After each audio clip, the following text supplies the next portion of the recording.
यहां कह रहे हैं जो साधक भगवान के मार्ग में चल रहे हैं उनके लिए सावधानी की बातें हैं, बहुत सावधान होकर सुने और इनसे बचें। जो उपासक इन बातों से नहीं बचता वो अपने लक्ष्य से भ्रष्ट हो जाता है, इसलिए बहुत काम की बात है। पहला है किसी भी सभा समिति संगोष्ठी में शामिल ना होना, जहां एक दूसरे की कटाक्ष हो रही हो, जहां एक दूसरे की निंदा की जा रही हो, जहां ये सब नहीं, इसमें नहीं फंसना, साधक को नहीं फंसना। भगवत प्राप्ति करने वाले साधक को सबसे पहले बचना है। आ जाना वहां सभा है, आज वहां समिति है, वहां ऐसा संगोष्ठी है, इस विषय की चर्चा है, नहीं।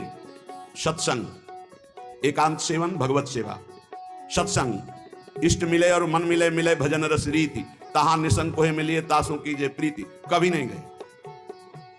कई तरह की हानियां हो जाती है, साधक बहिर्मुख हो जाता है। इसलिए साधक को कभी सभा में, समिति में, ऐसी जगह नहीं जाना चाहिए। मना कर रहे हैं।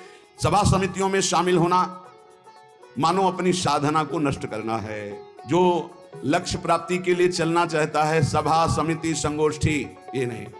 एकांत सेवन, सत्संग सुना, अपरिचित जीवन, किसी से कोई परिचय नहीं।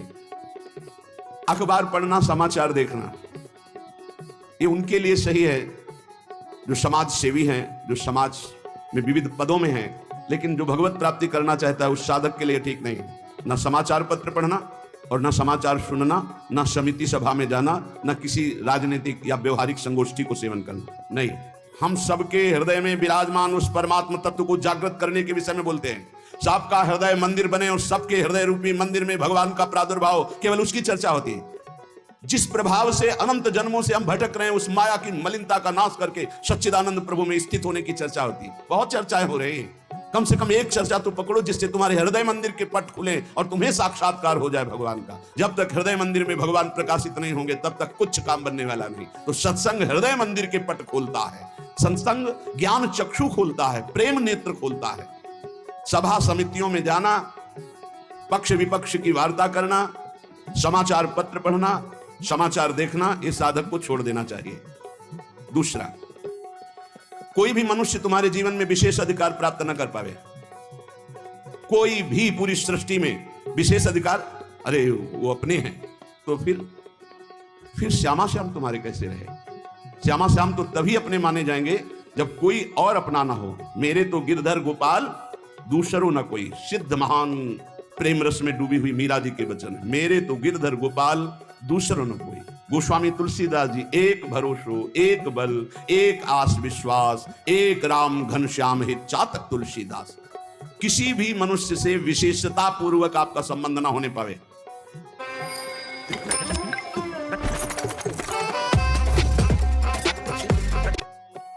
स्थान विशेष में आसक्ति ना होने पावे, वस्तु विशेष में स्वाद ना आने पावे। भगवत प्राप्ति करना है तो दूसरी बात, सावधानी पूर्वक।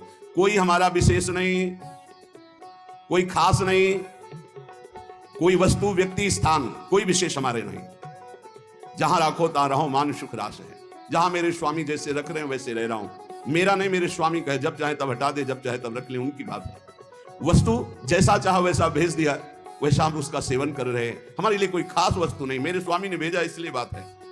तीसरी, मठ या आश्रम की स्थापना करके उसके विषय में चिंतन करना और धन आदि की चाह करना, यह साधक भगवत प्राप्ति से भ्रष्ट होने की वृत्ति है। यह सिद्धों का कार्य है, साधकों का नहीं।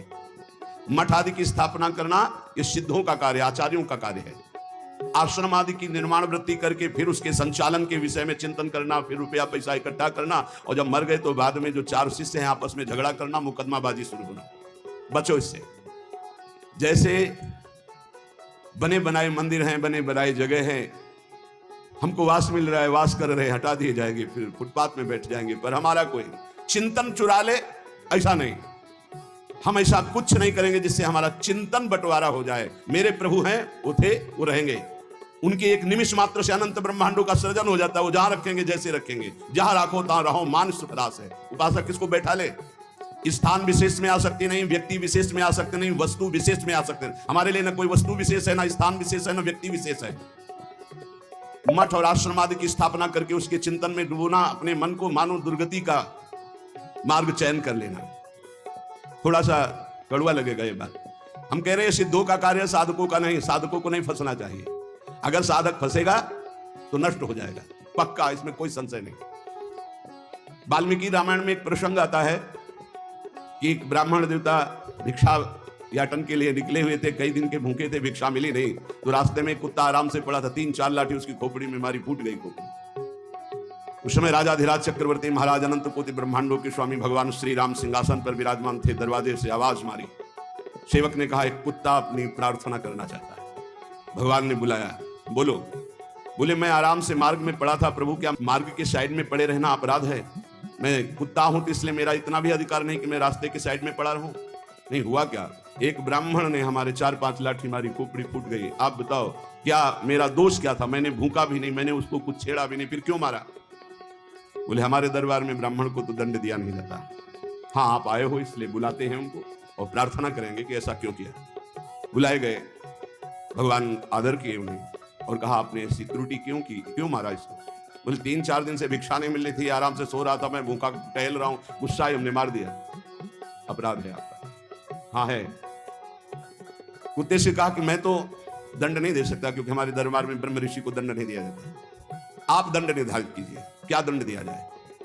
उनका कलिंजर पर्वत का इनको महंत बना दिया जाए। तो ये दंड है, पुरस्कार। जिसको मांगने से भी भिक्षा नहीं मिलती वो कलिंजर पर्वत के बहुत बड़े आश्रम का महंत बन जाएगा आगे चलकर, तो ये तो पुरस्कार मिला, ये तो दंड थोड़ी। बोले नहीं प्रभु, मैं मानते ही हूं, पूर्व का मैं मानते ही हूं, जो कुत्ता बना हूं, ये जब कुत्ता बनेगा ना तब इसको समझ में आएगा। सीधे कुत्ता ना कह करके इसको हमने, अगर साधक ये सिद्धों का खेल है, जो स्वात्मानंद में मगन है वो पूरा साम्राज्य चला सकते हैं, लेकिन जो साधक है अगर इस प्रपंच में फंसा तो मारा जाएगा। जब तक भगवत साक्षात्कार ना हो तब तक होश में मठ और आश्रम आदि की स्थापना करके उसके चलाने की चिंता करना, ये सब बिल्कुल परमार्थ से भ्रष्ट कर देने की बात है। चौथा, साधन में आलस्य, प्रमाद अपनी दिनचर्या में कभी नहीं होना चाहिए। गुरु प्रसाद से अभी तक, अब आगे भगवान जाने, अगर 102 बुखार भी है और हमारा नियम है 12:30 बजे 1 बजे जगना, तो जगना है, जगना। पैदल आते थे, अब ठीक उसी समय राउंड लगा के अपनी दिनचर्या है, अपनी दिनचर्या में 1 मिनट का फर्क नहीं। अब तो आराम से सो सकते हैं, नहीं आराम कहां, जब तक शरीर में श्वास है आराम नहीं। इसको ऐसे रगड़ा जाता है जैसे कंजूस